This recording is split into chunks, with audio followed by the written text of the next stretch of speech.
All right, Miss Sabrina, we are live action, girl. All right.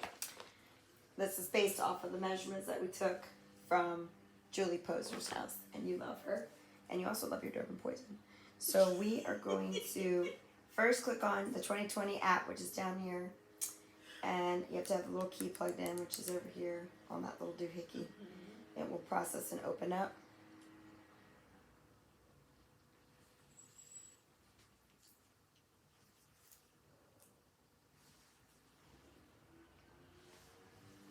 It's calculating, it's processing.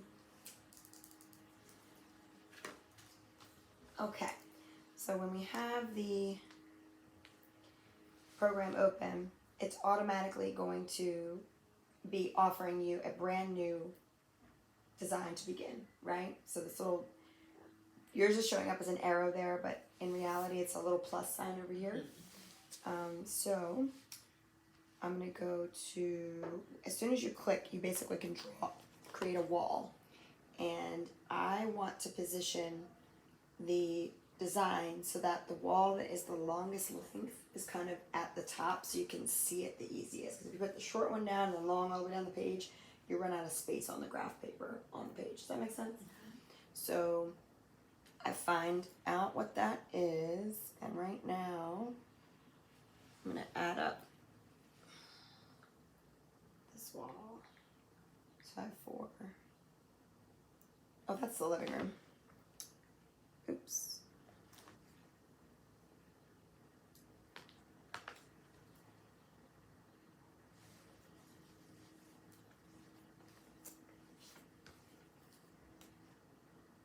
Okay.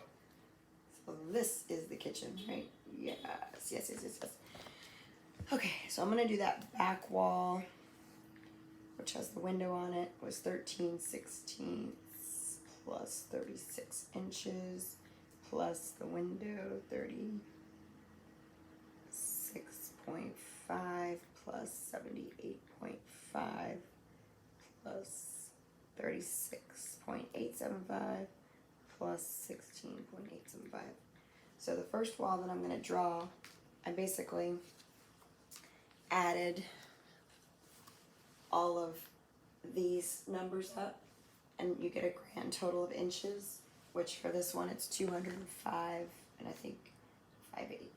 So I click on this and it creates a wall, right? And the key is that you have to, if you move it up and down, it makes it not straight. So you have to be on a perfect flat line. Otherwise you see those squiggles in the line. You know it's flat when the whole thing is flat. So I'll just click it, and I clicked my left click button to create a wall, and then I'm going to hit escape. And then now I created one wall, but it's not exactly the number I need it to be. So I double click on the wall, and then at the top here it says length. And my length, I'm going to actually type it in, 205.5625, this, and then hit tab, which will skip it out. I know that's 9/16. It'll convert the decimal into the fraction. So that way I can ensure accuracy, that what I put on the calculator is being put in here and transferred to the fraction accurately. And then my top line, I always set this at the very first wall, is always going to be, in this application we're going to do 90 inches because she only has a 96-inch tall ceiling, but we need to have enough space to put crown molding above that and then reach it to the ceiling. So I hit OK. So that's my very first wall length of the back of her house. Now, I usually will continue to draw all of the walls in separately. So like the next wall I need to do is, that's the wall that had the laundry on it. 11 divided by 16 plus 69 plus 53.5 plus 1/4 inch, 0.25. So the next wall I'm going to draw, if I draw it down, I've got a wall here. Okay, now do you see these little dash lines here?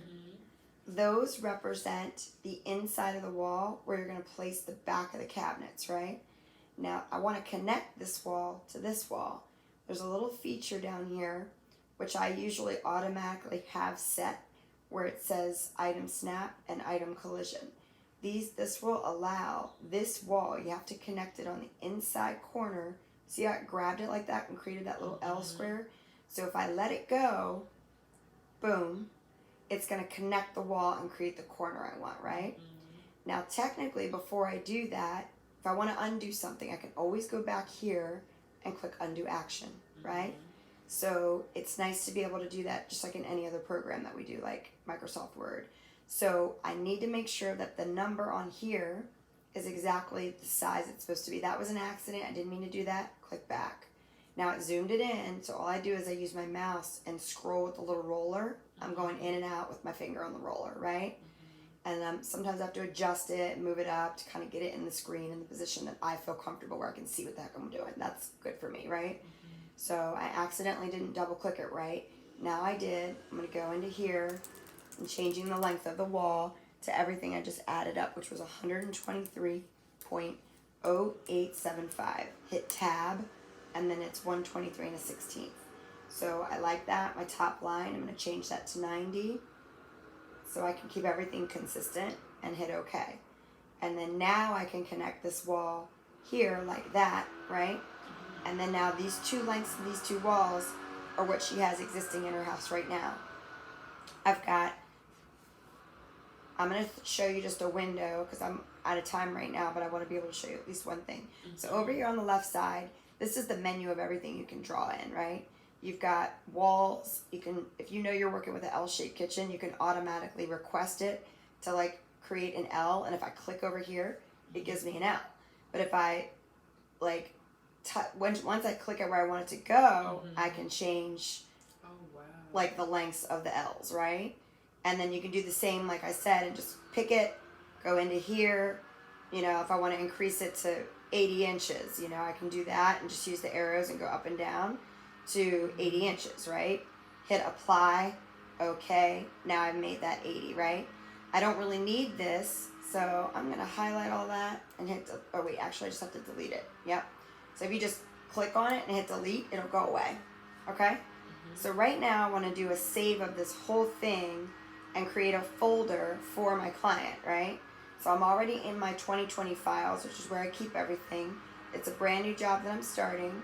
And actually, I may have already begun her folder because I think I put something in there. What was her name again? Last name, Posner, right? I think I put under her last name. Yep, so I already did it here. Julie Posner Kitchen, so I double click on that and I want to save this whole design in that file and I just hit save, right? So now I automatically have it saved. This little thing is kind of in my way, but I can't really move it. And then now, anytime along the way that I'm doing the design, I'm adding, building onto it, I randomly want to hit the save button, just as often as you can. Just get in the habit of hitting save. So if you ever, the program will randomly crash here and there. So if you've hit save recently, the worst case scenario is 2 or 3 steps. You have to go back and redo it. So that's a big, huge thing there. One last thing is obstacles and openings. This is the button I just hit here, and what we want to do is install some windows. Typically, I go back into my client's file, the pictures I took. Almost 90% of the time, I'm using PVC white, and then I have to look to see if it was a hung window or these types of windows you have here where you can actually raise the window up and down. That's called a hung window. A sliding window would be one that goes left to right, of course, and then there's architectural windows that are like fixed and they're just in there. So for example, I click on the top one and I hit view. You'll like this because it tells you what you're going to get, right? You get a little description, you get to see the visual, and then I always say, my window height is 42 inches. This is where you change the height of the window. So we're going to increase it to 42, and I have to leave. And apply, and then okay. Right? So now it's telling me now I need to tell the width of the window. It was 36.5. So I'm going to change it to 36.5 inches. You're going to love this program. Apply, right? Every time you change anything, hit apply, then I hit place. So now it's like, where do you want it? Where do you want it? Oh, it goes on this wall for sure, right? Now I need to know where on this wall it goes. So I accidentally just changed the width by that going in and out. I'm going to close this tab, and then this here is the amount of space from the left wall it needs to go. Now all my stuff, my boxes aren't placed here. This is weird, actually. Hold on, view.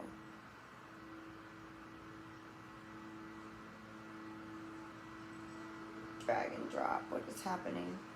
I'm gonna have to pause here, okay?